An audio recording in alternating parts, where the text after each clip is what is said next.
Hello everyone, ये video आपके लिए बहुत ज़्यादा इंपॉर्टेंट है, तो इस वीडियो को आप पूरा देखिए। इस वीडियो में हम बात करने वाले हैं आपको जब भी आपका सिलेक्शन हो जाएगा वेटरनरी कॉलेज में, तो आपको किन चीज़ों को फिज़िकली कॉलेज में लेकर जाना है।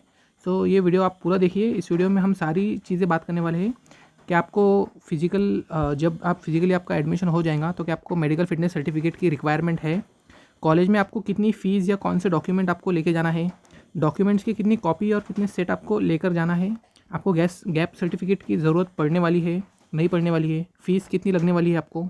सो इन सारी जो क्रूशियल बातें हैं इनके बारे में हम इस वीडियो में बात करने वाले हैं। सो मेक श्योर अभी तक आपने चैनल को सब्सक्राइब कर दिया होगा और इस वीडियो को भी लाइक कर देना। तो चलिए वीडियो को हम स्टार्ट करते हैं। सबसे पहले हम देखते हैं डॉक्यूमेंट्स आपको कौन सी लगने वाली है। सो ये आप यहाँ पे लिस्ट देख सकते हो। आपको सबसे पहली डॉक्यूमेंट जो लगने वाली है वो फिजिकली काउंसिलिंग के वक्त, यानी जब आपका सिलेक्शन हो जाएगा तब आपको फिजिकली ये सारे जो डॉक्यूमेंट्स है ओरिजिनल डॉक्यूमेंट्स इनकी ज़रूरत पड़ने वाली है कॉलेज में। और इन सारे डॉक्यूमेंट्स को ओरिजिनल, ठीक है, ओरिजिनल डॉक्यूमेंट आपको कॉलेज में लेके जाना है अपने साथ में, ठीक है। सबसे पहले जो डॉक्यूमेंट है वो है मार्कशीट ऑफ 12th स्टैंडर्ड और इक्विवेलेंट एग्जामिनेशन। सो इस डॉक्यूमेंट को आपको लेकर जाना है। If more than one attempt, अगर आपका एक से ज़्यादा अटेम्प्ट हुआ है देन फिर आपको अपलोड ये सारी जो मार्कशीट है इसको आपको लेकर जाना है। यानी ये तो यहाँ अपलोड नहीं करना है आपको कि ऑनलाइन आपने जो फॉर्म आपने भरा है वो तो आपने भर दिया है, लेकिन ये सारे डॉक्यूमेंट्स को आपको इनकी ओरिजिनल कॉपी भी आपको साथ में लेकर जाना है फिजिकल, जब आपका एडमिशन हो जाएगा आपको एडमिशन कंफर्म करने के लिए। सो अगर आपका एक से ज़्यादा अटेम्प्ट था तब आपको सारी जो मार्कशीट है वो लेकर जाना है। उसके बाद है नीट 2025 की मार्कशीट, इसका आपको प्रिंट आउट निकाल लेना है, ठीक है। उसके बाद अगर आप किसी और कॉलेज में है तो आपको कॉलेज लिविंग या कॉलेज ट्रांसफ़र सर्टिफिकेट लेकर जाना है या फिर बोनाफाइड सर्टिफिकेट आपको लेकर जाना है। और यहाँ आप डेट देख सकते हैं 1/4/2025। उसके बाद में आपको जो तो इस डेट का या इसके बाद वाली जो डेट है उसका एक बोनाफाइड सर्टिफिकेट कॉलेज से बनवाना है। If the candidate is presently admitted to any another college or institute and applied for admission for first year degree course under this university, then recent bona fide, जैसे कि आपको बोला है इस date यानी रिसेंट बोनाफाइड आपको लेकर जाना है। Competent authority of respected college और इंस्टीट्यूट वो आपका कंसिडर किया जाएगा। उसके बाद आपको ओरिजिनल आपका डोमिसाइल या residence certificate indicating minimum 3 years stay in preceding 10 years in Maharashtra state, यानी आपको जो आपका ओरिजिनल डोमिसाइल सर्टिफिकेट होता है उसको आपको लेकर जाना है। या तो आप उसके बदले में बर्थ सर्टिफिकेट या फिर school leaving certificate indicating the place of birth ये भी लेकर जा सकते हैं। उसके बाद आपको अपना ओरिजिनल 10th क्लास का बोर्ड सर्टिफिकेट लेकर जाना है। बोर्ड सर्टिफिकेट या फिर मार्कशीट एक ही बात है, ठीक है, आपको वो लेकर जाना है। आप मार्कशीट जो है तो 10th स्टैंडर्ड की ओरिजिनल लेकर जाओ। साथ ही में आपको कास्ट सर्टिफिकेट, जो ओरिजिनल आपका कास्ट सर्टिफिकेट होता है कॉम्पिटेंट अथॉरिटी के द्वारा जो आपको मिलता है स्टेट का, वो तहसील से मिल सकता है आपको, तहसील आपको उसका ओरिजिनल कास्ट सर्टिफिकेट लेकर जाना है। उसके बाद आपको लियाना है कास्ट वैलिडिटी सर्टिफिकेट, आपका original CVC cast validity certificate भी आपको लेकर जाना है।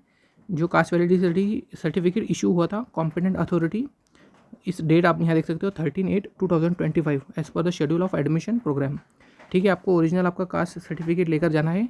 उसके बाद आपको नॉन क्रीमी लेयर का सर्टिफिकेट, ये भी ओरिजिनल नॉन क्रीमी लेयर का सर्टिफिकेट आफ्टर 1 April 2025 और valid up to the date of submission, आपको जो वैलिड वाला नॉन क्रीमी लेयर का सर्टिफिकेट है वो लेकर जाना है। उसके बाद जिनके पास भी स्पेशल रिजर्वेशन है या फिर पैरेलल रिजर्वेशन है, जैसे फ्रीडम फाइटर सर्टिफिकेट है, तो आपको फ्रीडम फाइटर सर्टिफिकेट ओरिजिनल वाला जो आपके पास फॉर्मेट है उसी फॉर्मेट में आपको लेकर जाना है कॉलेज में।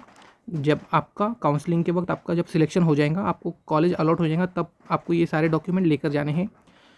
और उसके बाद आपके पास एफिडेविट भी होना चाहिए। If whether an affidavit of the freedom fighter and if the freedom fighter is not alive then affidavit of his or her his wife or husband on the stamp paper of ₹100 has been enclosed, आपको ये लेकर जाना है।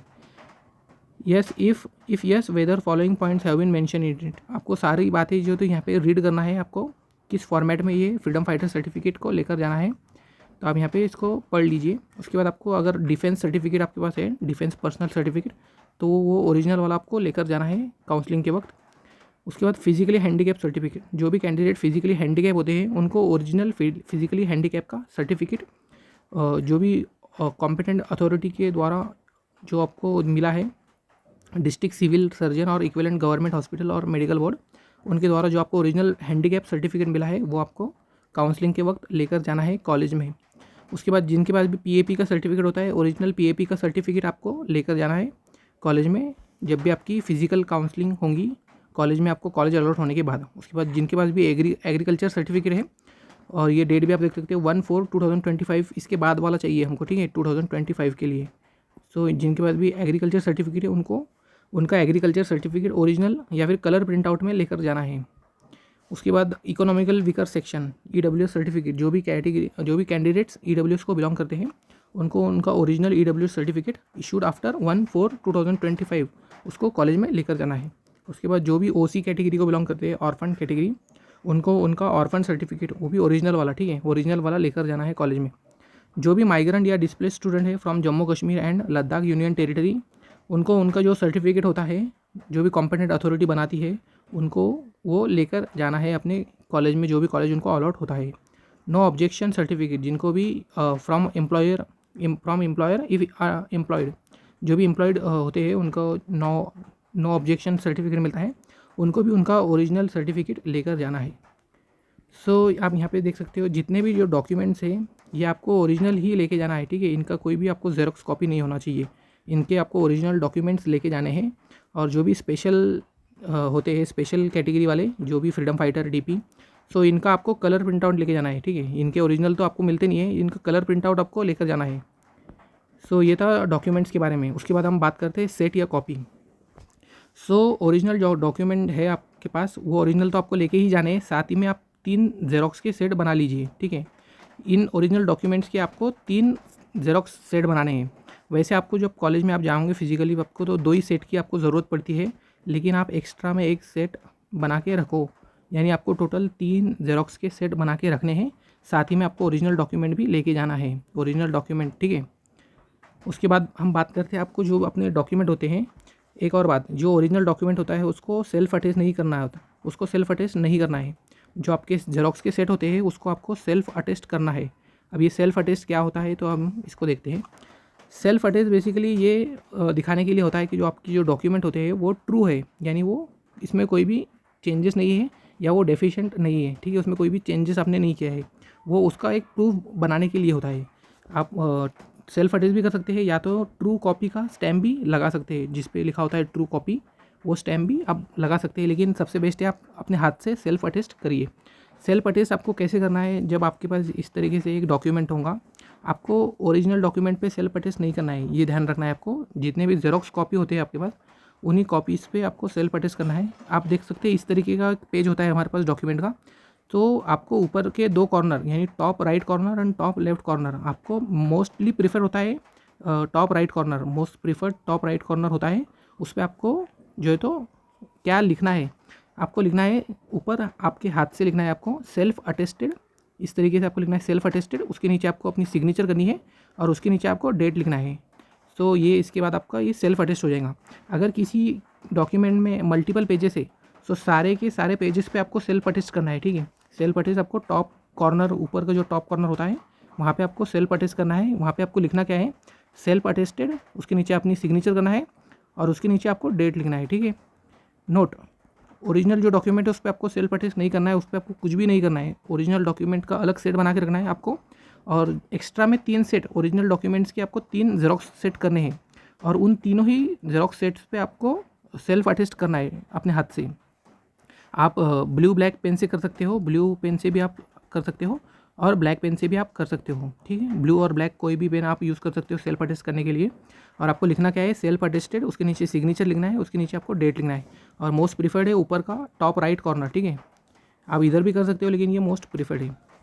उसके बाद आपको क्या करना है, मेडिकल फिटनेस सर्टिफिकेट, ये मैंडेटरी नहीं है लेकिन आप ये बनवा के रख लो, बहुत ईजिली आपको मोस्टली आपको 10 मिनट में ये सर्टिफिकेट बन जाएगा आपका। आपको किसी भी गवर्नमेंट हॉस्पिटल में जाना है, वहाँ जाने के बाद आपको फॉर्मेट जो होता है वो फॉर्मेट आप कैसे डाउनलोड कर सकते हो, वो फॉर्मेट डाउनलोड करने के लिए आप क्रोम ब्राउज़र पे जाओ और वहाँ पे CET cell annexure H type कर दो।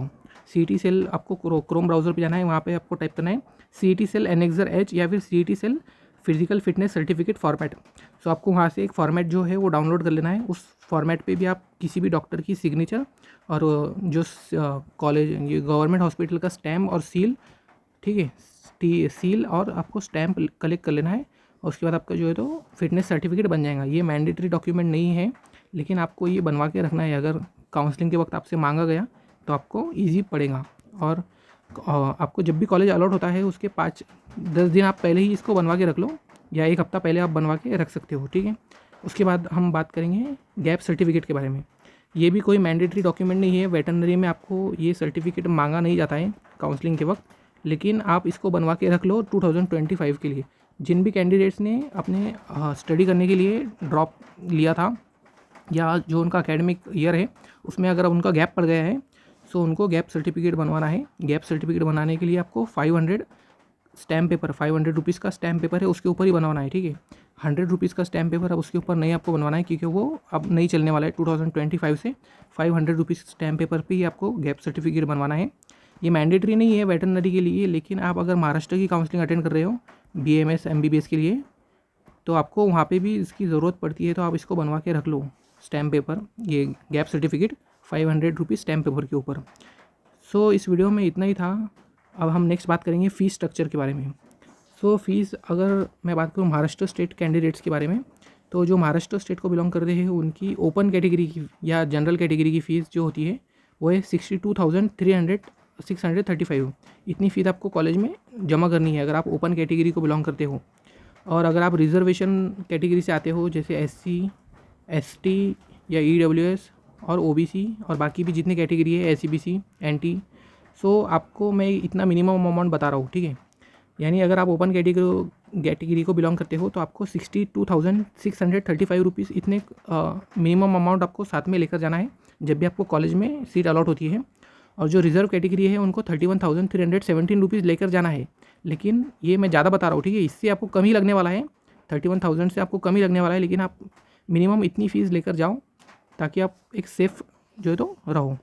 ये है महाराष्ट्र स्टेट के लिए, ठीक है, ये महाराष्ट्र स्टेट के लिए है।